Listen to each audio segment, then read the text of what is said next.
webinaire qui s'intitule Plonger en profondeur dans les SIG. On va vous présenter ça tranquillement avec Jonathan. Ça va prendre peut-être un 30-40 minutes. Juste un petit rappel de vous dire en fait que tous les webinaires sont enregistrés, donc si jamais vous n'avez pas l'occasion d'y assister ou que vous devez partir pendant le webinaire, c'est enregistré, on vous enverra un lien par courriel avec un PDF de la présentation. Et si jamais vous avez des questions par la suite et suite à ce webinaire, vous pourrez contacter directement votre directeur de compte.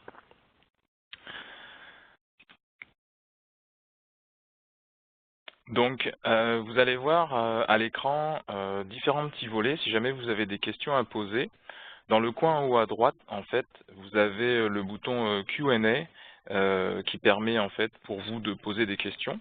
Et si jamais vous avez une question à poser, vous n'avez qu'à cliquer sur Ask All Panelists dans la liste déroulante et taper votre question et cliquer sur Send et on répondra à toutes ces questions à la fin dans une petite séance de questions-réponses. Et pour commencer, on va juste faire un petit sondage très rapidement pour savoir en fait auprès de vous si vous connaissez le SIG Web d'Esri et cette notion-là, c'est-à-dire ArcGIS Online ou Enterprise. Vous allez avoir un petit questionnaire qui va apparaître et vous allez pouvoir répondre par l'une des 4 questions. Oui, je l'utilise, oui, mais je ne l'ai pas encore adopté, non, mais j'en entends souvent parler, ou non, je ne connais pas. Donc ça va prendre vous avez un petit 30 secondes pour répondre, puis on diffusera les réponses par la suite.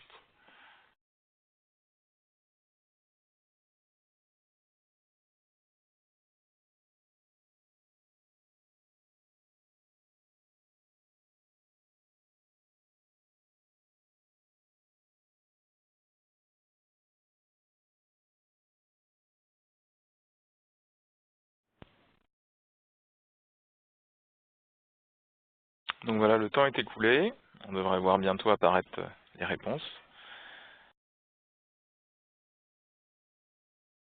Et donc dans une proportion majoritaire, la plupart des gens l'utilisent, un tiers des gens l'utilisent. Les gens le connaissent aussi, en ont souvent entendu parler, mais l'ont pas encore adopté. Pour certains, ça va faire partie des étapes suivantes.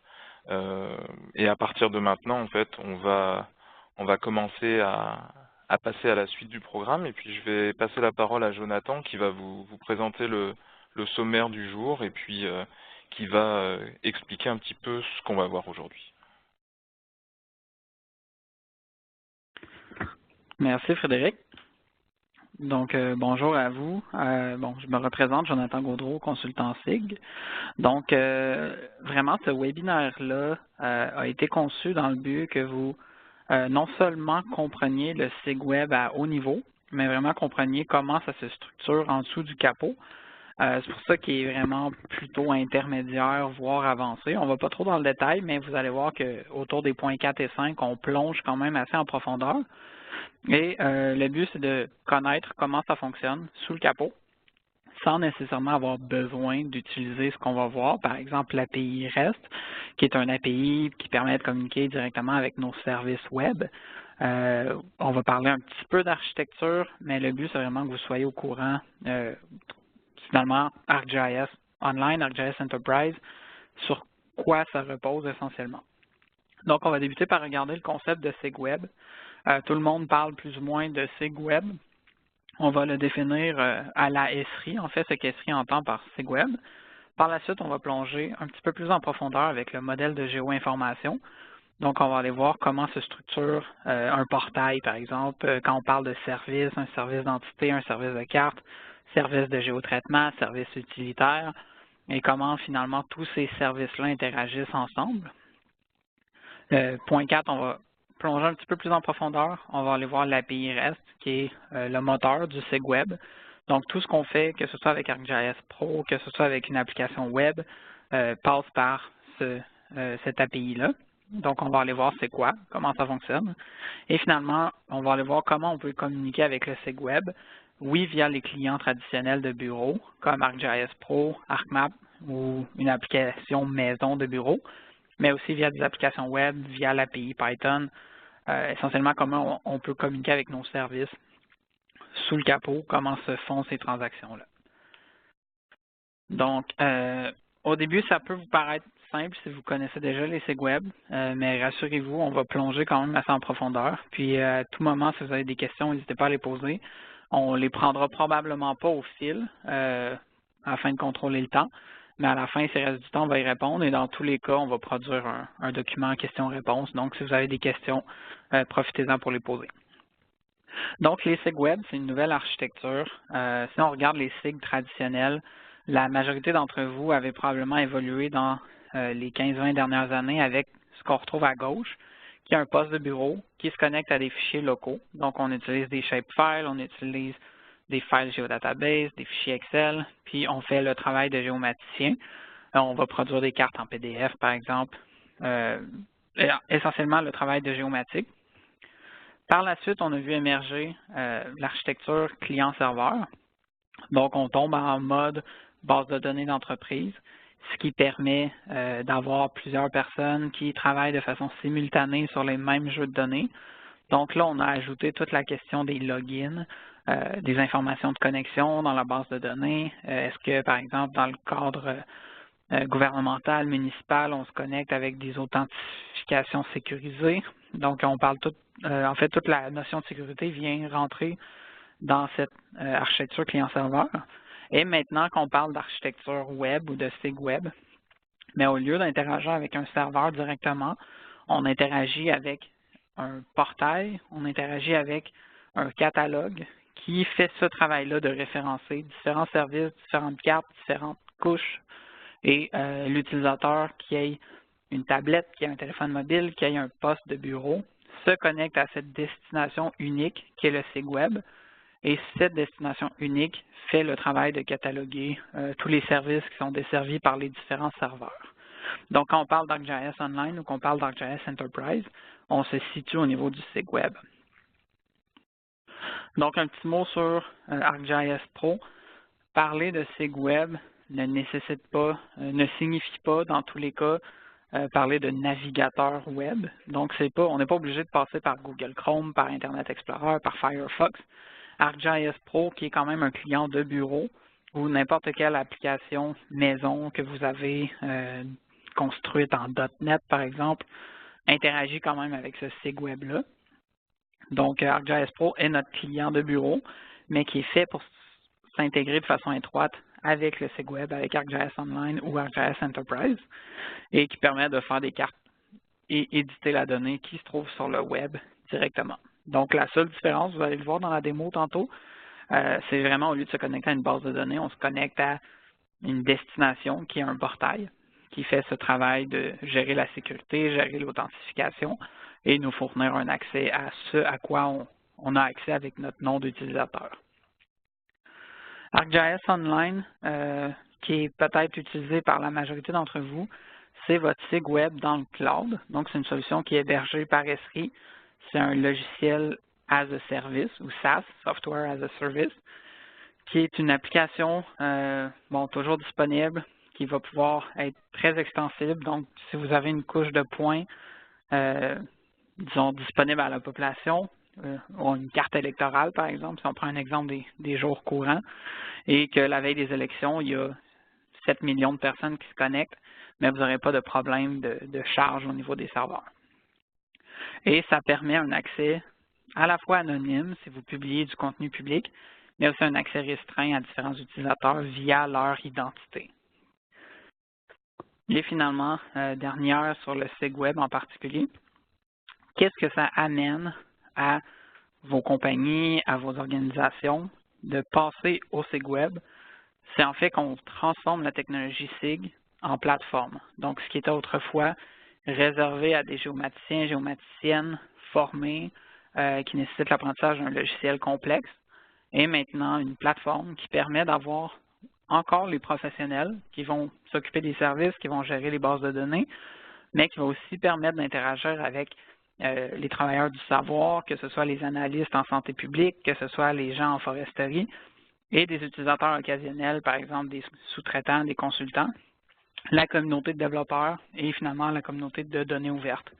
Donc, dans un cadre municipal, dans un cadre gouvernemental, la donnée ouverte est de plus en plus importante, mais le SIG Web vous permet d'ouvrir cette porte-là et de décider de ce que vous voulez faire transparaître aux citoyens ou à la citoyenne. Donc, le SIG Web, si vous avez une meilleure idée de ce que c'est, repose sur un modèle de données qui s'appelle le modèle de géoinformation. On parle souvent, ou si vous êtes allé à la conférence utilisateur de San Diego ou même celle locale, on mentionne souvent le modèle de géoinformation, mais rarement il est expliqué en détail c'est quoi ce modèle-là. En fait, qu'est-ce que ça implique? Ce modèle de géoinformation, essentiellement, revient à dire que tout le contenu, que ce soit des cartes, que ce soit des couches, que ce soit des applications, que ce soit des analyses, des outils de géotraitement. Par exemple, vous faites vos propres modèles de calcul de bassin versant et vous les partagez sous forme de services, ou que ce soit des services utilitaires comme les services d'impression, de géométrie, mais tout ça se retrouve dans une bibliothèque. C'est des items qui ont chacun une adresse fixe. Donc, derrière le portail, c'est vraiment une base de données qui gère tous ces items-là dans une bibliothèque. Et le portail, ce qu'il fait ultimement, c'est qu'il va gérer les accès, la sécurité et qu'il va cataloguer tous ces services-là. Qu'on ait un serveur, qu'on ait 36 serveurs ou qu'on ait 36 serveurs avec des rôles différents de serveurs, le portail, la composante portail d'ArcGIS vient gérer tous ces serveurs-là pour pas qu'on ait à le faire de façon individuelle. La définition du modèle de géoinformation tel que livré par Jack Dangermond, c'est ArcGIS est un SIG web intégré qui est supporté par des services. Donc, le mot service est important. On va y revenir tantôt. Et ces services sont abstraits dans un modèle de géoinformation qui est géré par le portail et qui est par la suite accessible par un nombre d'applications qui sont essentiellement la partie qui croît du système. Donc, si on traduit un peu ça en termes courants, quand on travaille avec le SIG Web, la grande majorité de ce qu'on fait, c'est des produits d'information, des produits à valeur ajoutée. Donc, on va aller créer une application avec différentes fonctionnalités qui sont configurables ou pas, si on veut développer. Et on va tout simplement appeler différents services. Donc, on va aller piger une couche ici, on va aller piger une carte ici, et on va créer des produits d'information à partir de ça.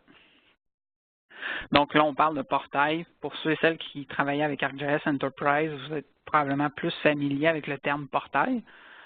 Pour les autres, en fait, ArcGIS Online est un portail. Donc, quand vous vous connectez dans votre abonnement ArcGIS Online, ce que vous voyez à l'écran, c'est un portail essentiellement.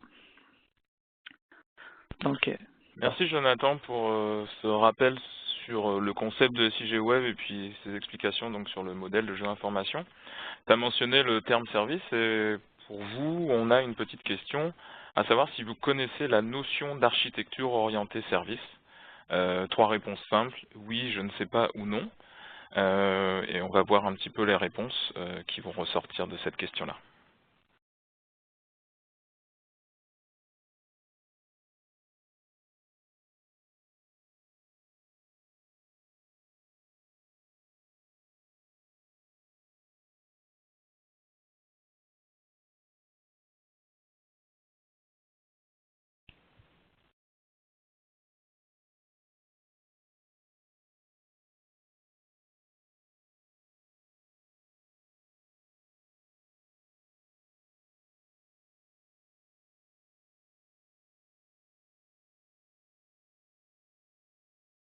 Ok, donc voilà les résultats. Donc on a une majorité quand même de gens, près de 60%, qui connaissent pas ou qui n'ont pas de connaissances exactes sur la notion d'architecture orientée service. On a quand même pas loin de 20% qui connaissent cette notion-là. Mais je vais redonner la parole à Jonathan qui va aller un petit peu plus en détail là-dedans, puis qui va expliquer ça à travers des schémas, puis par la suite différentes démonstrations. merci. Donc, quand on parle d'architecture orientée service, c'est pas un terme réservé ou propre au GIS ou SCG. C'est finalement une notion d'architecture. Donc, en informatique, c'est généralement connu, cette expression. Mais en géomatique, on n'est pas habitué de travailler avec ce genre d'architecture peut-être, ou on ne maîtrise pas parfois ces concepts. Donc, en gros, c'est quoi une architecture de service? Cette diapo va vous rappeler un peu les diapos sur les sites web précédentes. Essentiellement, mon site web ou mon produit, mon software, le logiciel, consomme et fournit des accès à des services, ce qui permet à des utilisateurs d'interagir avec ce site web-là, ce qui permet à des cartes d'interagir avec, à des applications d'interagir avec, à des utilitaires, donc des services d'impression, des services de géométrie, et à des géotraitements. Et donc, chacun de ces éléments-là participe à une plateforme commune et tout échange, toute transaction se fait via des services. Un service, on va voir plus tard, c'est essentiellement c'est accessible via un URL, HTTP, HTTPS, et ça nous permet d'appeler une fonctionnalité dans une application. Donc, c'est tout ce qu'on a à savoir à ce niveau-là.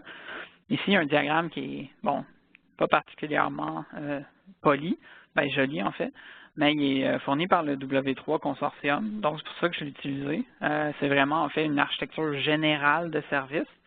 Et si je vous, disons, simplifie ce qu'on voit ici, dans le rond rouge, c'est le consommateur d'un service, donc le client, la personne qui a besoin d'avoir accès à une carte, d'avoir accès à un jeu de données. À droite, c'est le fournisseur de service, donc c'est traditionnellement notre serveur, et on veut interagir entre le client et le service. Donc, on veut savoir, montre-moi les points qui tombent dans l'étendue de ma carte actuelle, et le serveur va nous retourner la réponse. Mais ici, ce qu'on a de plus, c'est le rond jaune, qui est le courtier de service, qui est un autre morceau dans notre diagramme qui vient essentiellement faciliter le travail du consommateur de service pour pas qu'il y ait à savoir exactement où sont situés les services, quelles sont les adresses des services. Donc, quand on travaille vraiment en site web avec ArcGIS Online, avec ArcGIS Enterprise, on se connecte à un courtier de service qui, lui, catalogue tous ces services-là pour pas qu'on ait à gérer les adresses individuelles des services. Si on traduit ce schéma-là dans les termes écrits, notre client, c'est notre application maison, c'est Web App Builder, c'est une carte web, c'est ArcGIS Pro. Donc, les clients se comportent tous de la même manière dans cette architecture. Et à droite, notre fournisseur, c'est notre serveur, donc ArcGIS Serveur traditionnel. Et avant 10.5, donc avant, finalement avant ArcGIS Enterprise ou même avant l'arrivée du portail ou d'ArcGIS Online, ça s'arrêtait à ces deux ronds-là. Donc, quand on parle de client-serveur, c'était vraiment le rond rouge avec le rond bleu. Et maintenant, le portail vient remplir le rôle de courtier de service. Donc, on ne se connecte plus à ArcGIS Serveur, on se connecte à ArcGIS Point, que ce soit online, que ce soit portail, et c'est lui qui fait le travail de catalogage des services et qui nous retourne finalement, en gros, il prend la main du client, la main d'ArcGIS Serveur et il les attache ensemble. Là. Donc, dans les éléments clés du site web, juste pour peut-être identifier c'est quoi les éléments propres au site web. Premièrement, c'est que le serveur possède une URL afin que les clients puissent le localiser sur le web. Donc, on sait que notre serveur est joignable avec une URL. On sait que le client s'appuie sur des spécifications HTTP ou HTTPS quand on est dans un environnement sécurisé pour envoyer des demandes au serveur. Donc, HTTP, c'est Hypertext Transfer Protocol, qui essentiellement signifie que tout ce qui passe entre le client et le serveur, c'est du texte. Donc, on envoie une demande de texte, le texte nous revient et il n'y a rien d'autre qui passe par le canal Internet. Le serveur va effectuer des opérations et nous renvoie une réponse. Donc, si on regarde les points 2 et 3, je vais zoomer à quelque part dans la carte. Le serveur va regarder qu'est-ce qui tombe à l'intérieur de mon étendue et le serveur va me retourner les points qui tombent à l'extérieur de mon étendue et la carte va me les afficher. Donc, vraiment, sous le capot, c'est ça qui se passe. Et la réponse qui est envoyée au client, ça peut être du code HTML, ça peut être du XML, du JSON, mais essentiellement, on n'a pas à se soucier de ça. Encore, je vous parle de ces choses-là parce que ça peut aider au niveau de l'automatisation, par exemple, parce qu'on peut aller nous-mêmes faire le travail que ArcGIS Online fait à notre place lorsqu'il construit sa carte. Mais essentiellement, tout ce qui se passe au niveau du site web repose sur ces éléments-là. Donc, on fait une demande, on a une réponse, et l'interface cartographique nous construit des points, nous construit des lignes, nous construit une infobulle. Et comment ça fonctionne? Mais il y a une API qui s'appelle l'API REST, qui est le moteur derrière tout ça. Et on pourrait dire que c'est un langage ou un mécanisme d'échange entre les clients et les services. Donc, entre notre visionneuse de cartes et notre serveur, tout passe par des HTTP avec des adresses Internet. Et on peut demander, exporte une carte, cherche, fait une requête, supprime, crée des entités. Et si je vous montre un petit peu, je vous invite fortement, si vous avez envie, disons, d'automatiser certains processus dans votre organisation, par exemple, mettre à jour des services ou créer des utilisateurs, créer des groupes, ça vaut la peine d'aller voir au niveau de la page ArcGIS pour développeurs. C'est pas, on n'a pas besoin de notion de développement intense ici. C'est vraiment, si je vous montre un exemple, si je vais voir au niveau de, ici je suis dans les maps services, si je vais au niveau des feature services, donc les services d'entité, je peux voir que si je veux, par exemple, faire une requête sur un service d'entité, mais on montre un exemple de comment ça va fonctionner. Et en bas, j'ai les paramètres à fournir. Donc, tantôt, on va en faire une ensemble, mais essentiellement, une fois qu'on comprend ce qui se passe ici, c'est ça qu'ArcGIS Pro fait, c'est ça que Web App Builder fait, puis c'est ça que nous-mêmes, on peut faire à la main. Si je prends mon URL, je la tape dans mon navigateur, puis je peux aller faire ma requête, faire ma gestion et interagir avec mon site web de façon plus facile. On vous donnera le lien vers la page développeur dans les ressources à la fin du webinaire et vous l'aurez aussi dans le PDF qu'on enverra. Donc, c'est bien beau le SIG web. Quels sont ses avantages par rapport, disons, au SIG traditionnel? On a une petite liste ici. Tout d'abord, on a une portée globale.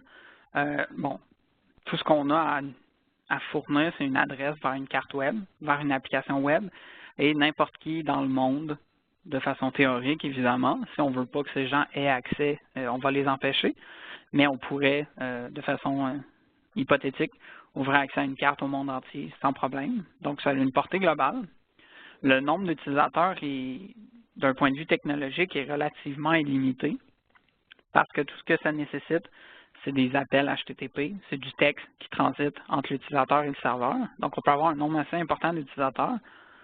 C'est multiplateforme, puisque c'est basé sur un navigateur dans la plupart des cas, à part, par exemple, si on prend le produit desktop, ArcGIS Pro en l'occurrence. Mais si j'ai une application web électorale, une application web de bassin versant, une application web des parcs dans ma municipalité, mais elle va fonctionner, peu importe que ce soit Android, iOS, Windows, Google Chrome, Firefox, on n'a pas à se soucier de cette compatibilité-là.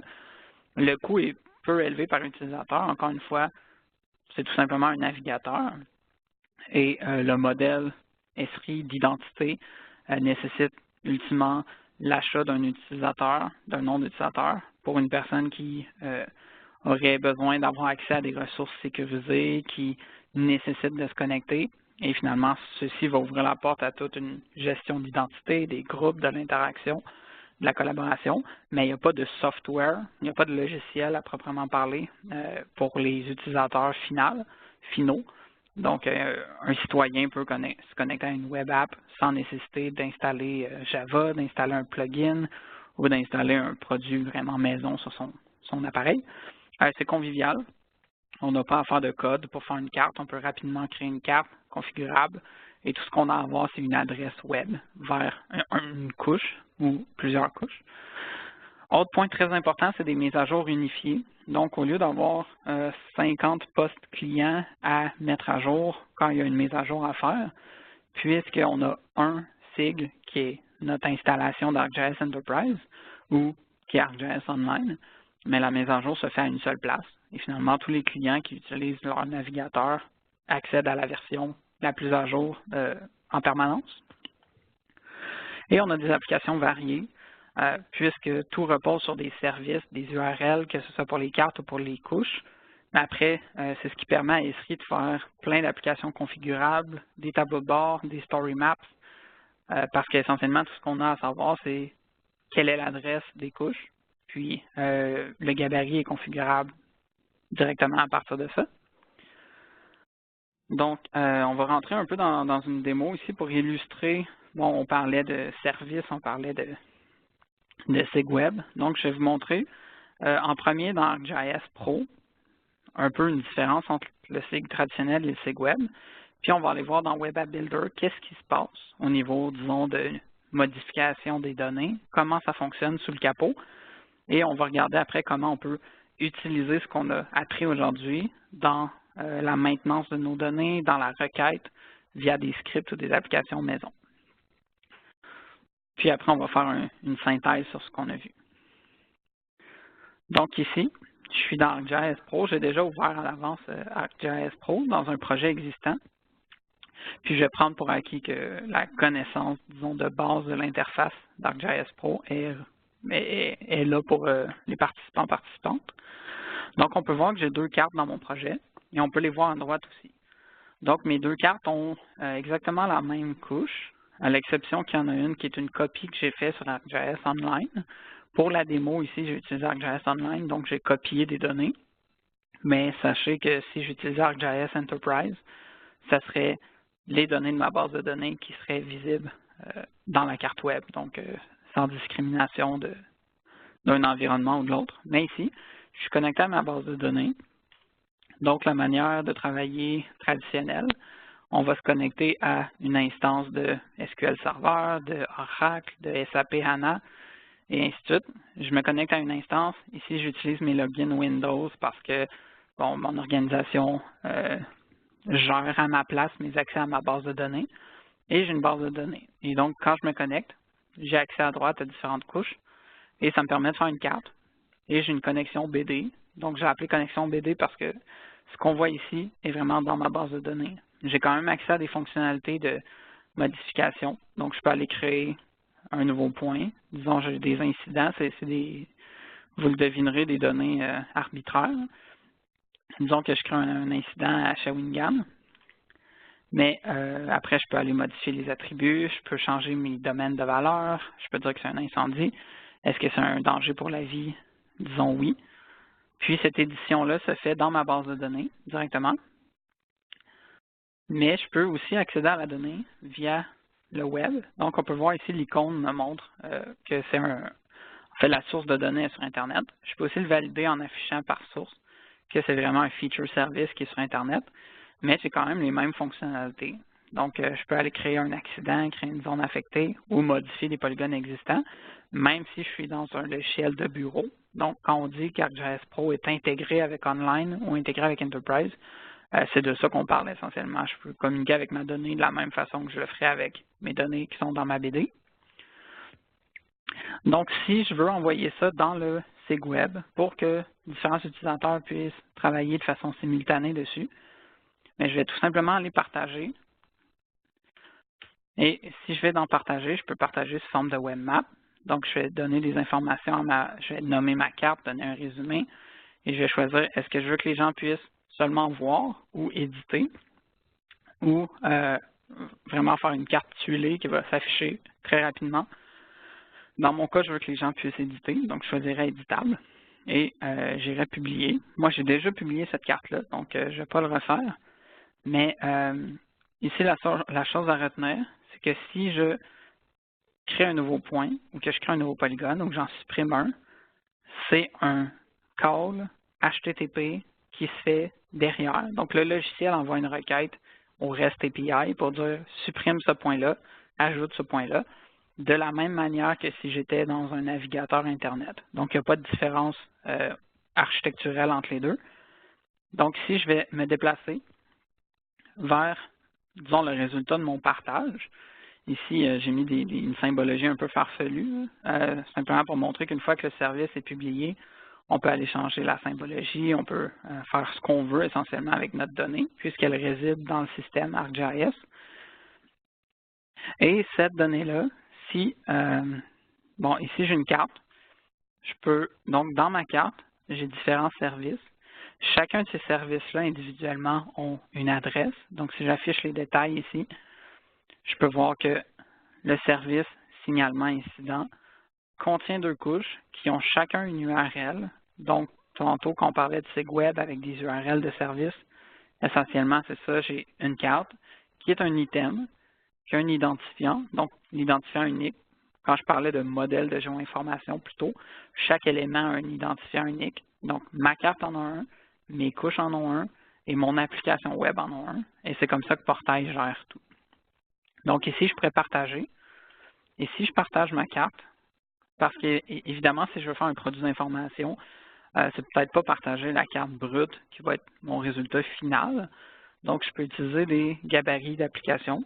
Encore une fois, vu que c'est tout simplement une web map qui utilise différents services, configurer un gabarit est vraiment pas compliqué. Donc, je peux aller voir soit partout ou y aller par thématique. Je pourrais dire, par exemple, que je veux aller chercher l'information citoyenne sur des projets que j'annonce ou je veux permettre la modification à des données via la mise à jour ou géoformulaire, par exemple. Vous l'avez probablement déjà vu sur d'autres sites.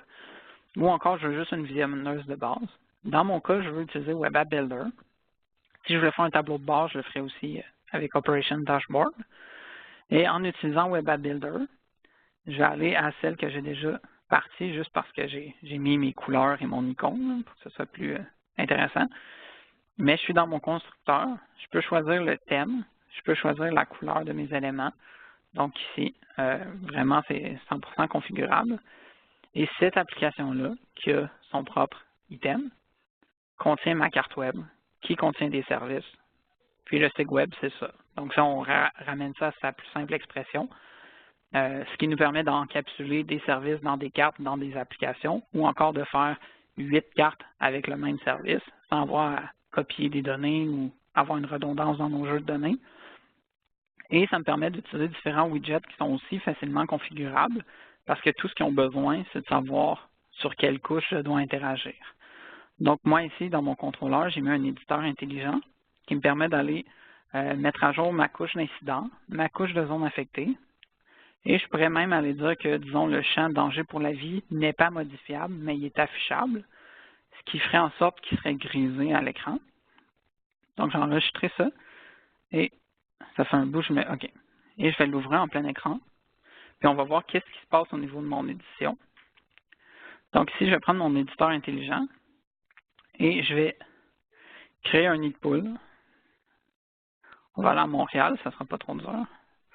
Ça ne sera pas trop farfelu comme exemple. Donc, je vais créer un nid de poule ici. Et mon type est nid de poule. Et danger pour la vie est grisé, donc je ne peux pas le modifier puisque j'ai choisi que oui, ce service-là existe, il est éditable par tout le monde, mais les utilisateurs qui vont passer par mon application n'auront pas le droit. Donc ici, vous pouvez penser à plein de scénarios où vous avez une seule source de données, mais vous avez différentes vues pour différents types d'utilisateurs, sans avoir à gérer toute cette sécurité-là. Ou si je veux, donc si j'enregistre ici, je vais ouvrir la console développeur, juste pour vous montrer un peu qu'est-ce qui se passe. Donc ici, Network, c'est essentiellement tout le trafic qui va passer dans notre activité. Si je déplace ma base map, vous voyez que tout ce qu'on voit à l'écran, c'est des requêtes qui sont faites automatiquement sans qu'on ait à les coder. Mais si j'enregistre ma modification, oups, mon écran est parti, on a une ligne de plus qui apparaît qui est Apply Edit. Et si vous voyez essentiellement tout ce que c'est un URL. Donc, c'est ce que je fais dans mon navigateur. Si je vous répète un autre exemple, disons je vais faire un polygone à main levée. Dès que je fais ça ici et que j'enregistre, mais dans ma console, à la fin, j'ai mon Apply Edit. Et donc, je pourrais moi-même utiliser ça comme je veux dans mon application maison parce que c'est juste un URL. Donc, j'ai un URL dans lequel je passe ajoute et une géométrie ainsi que des attributs. Puis, c'est tout ce qui se passe au niveau du site web. Donc, l'édition se fait de cette manière-là. Juste pour aller plus loin dans la fin de notre démonstration. Donc, oui, je peux le faire avec Web App Builder, je peux le faire sans jamais nécessiter d'ouvrir le capot.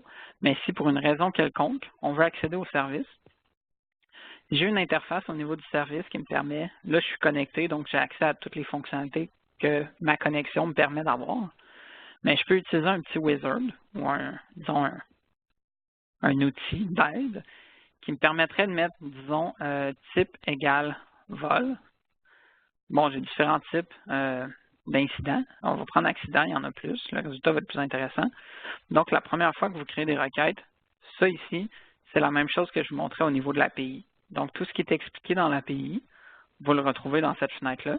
Donc, je peux lui dire, retourne-moi tous les champs avec un étoile. Ou si je voulais seulement certains champs, je les délimiterais par des virgules.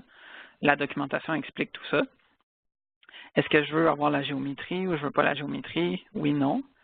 Et quel est mon format? Donc, si je veux en JSON. Et finalement, le format SQL, est-ce que je vais écrire du SQL standard natif ou prendre la nomenclature S3 pour les requêtes? Et si je fais query get, bon, j'ai un paramètre invalide, évidemment. Je vais mettre une requête parfaite ici, juste pour voir si c'est le bon. OK. Donc, j'ai le résultat de ma requête qui apparaît ici. Donc là, ici, je vais lui demander de me sortir la base de données au complet. Ah, c'est parce que je suis dans le service 1 qui est mon service de zone, mais je vais rechercher dans mes incidents. Donc, petite erreur.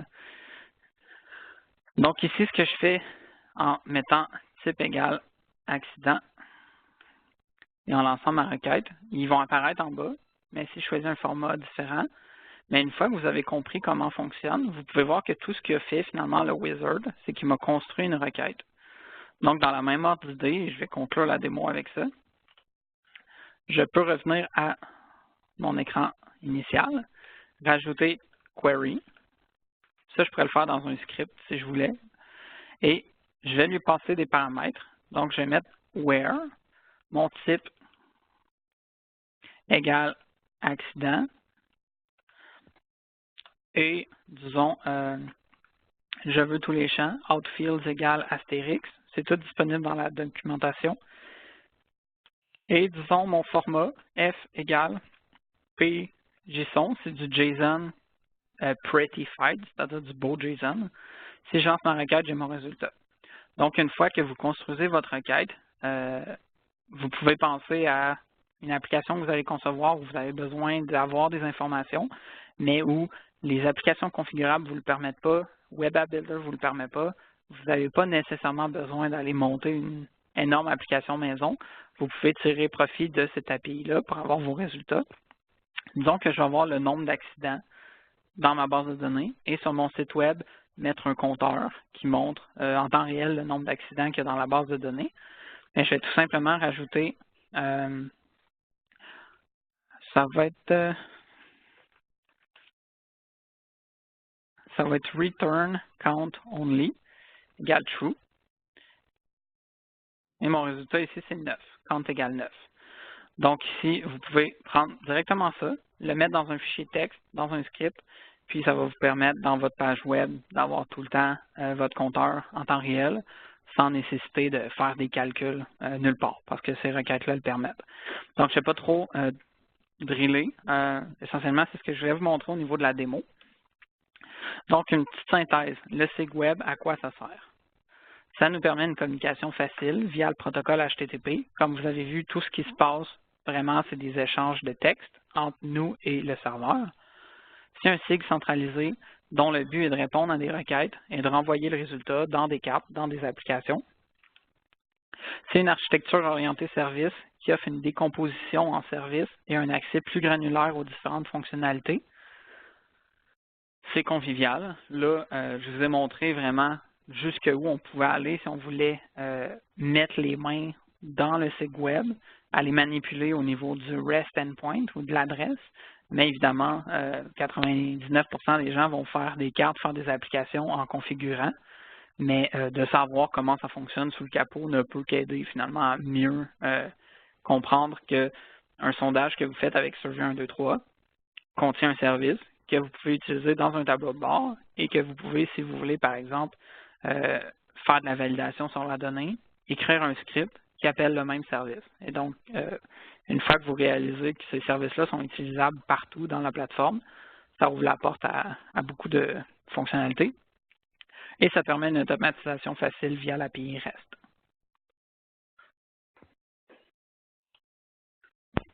Merci Jonathan pour la petite démo. Chez Esri Canada, on est toujours un petit peu curieux de mieux comprendre comment nos clients travaillent, comment ils fonctionnent, etc. Et on a une petite question pour vous. À savoir en fait si vous auriez un intérêt à être contacté pour discuter de l'intégration des SIG web au sein de votre organisation. Donc une réponse assez simple, oui ou non.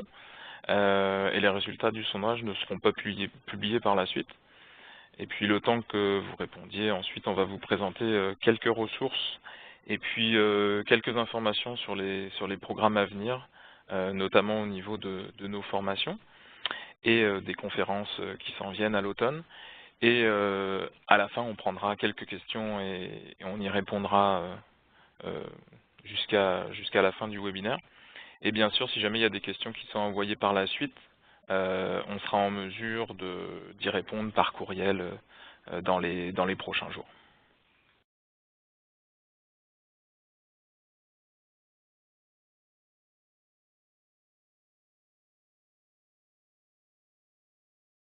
Donc, il y a deux liens vers des ressources que je vous ai mis ici.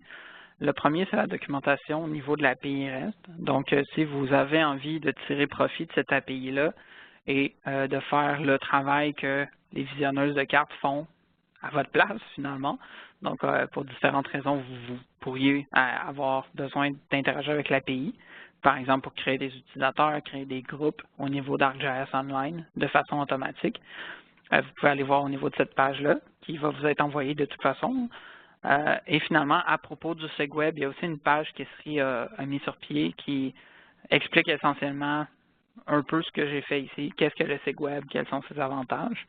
Donc, ça peut aussi aider à titre de documentation.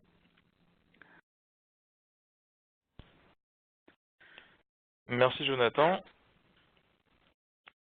Et puis donc au niveau des formations à venir, on a mentionné plusieurs fois ArcGIS Pro dans la présentation. C'est sûr que la migration entre ArcMap et ArcGIS Pro peut prendre un petit peu de documentation et puis un petit peu de temps, mais on a des formations qui sont dédiées pour ça. La prochaine, pour laquelle il reste encore un peu de place, c'est dès cette semaine, jeudi et vendredi. C'est au bureau de Québec. Donc si jamais il y a des gens qui sont dans la région de Québec et qui seraient intéressés à suivre cette formation, vous pouvez toujours vous y inscrire. Et dans les prochains jours, la semaine prochaine, on a une formation d'ArcGIS Online pour les éditeurs. Et dans le courant du mois d'octobre, on aura aussi des formations d'introduction au script de géotraitement en Python et aussi comment configurer des applications web avec Web App Builder que Jonathan a présenté aujourd'hui, entre autres. Donc merci à vous d'avoir participé aujourd'hui, d'avoir pris le temps de suivre ce petit webinaire, de répondre aux différentes questions. Comme on l'a dit en introduction, ce webinaire a été enregistré, donc il pourra être téléchargé ensuite directement sur le site d'Esri Canada, sur la page des webinaires enregistrés.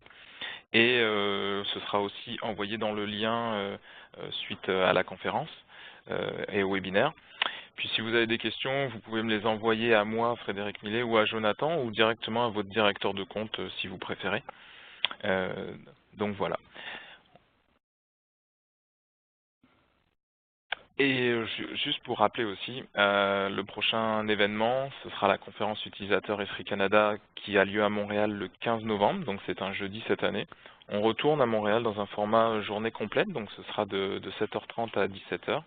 C'est au Hyatt Regency juste à côté du complexe des Jardins.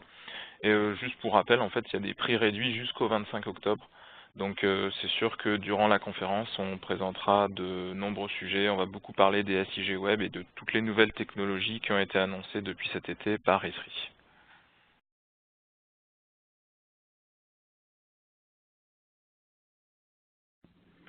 Donc, c'est ce qui conclut le webinaire. Si vous avez des questions, n'hésitez pas à les envoyer. Sinon, vous pouvez les envoyer aussi à Frédéric ou à moi directement. Puis, on va pouvoir vous répondre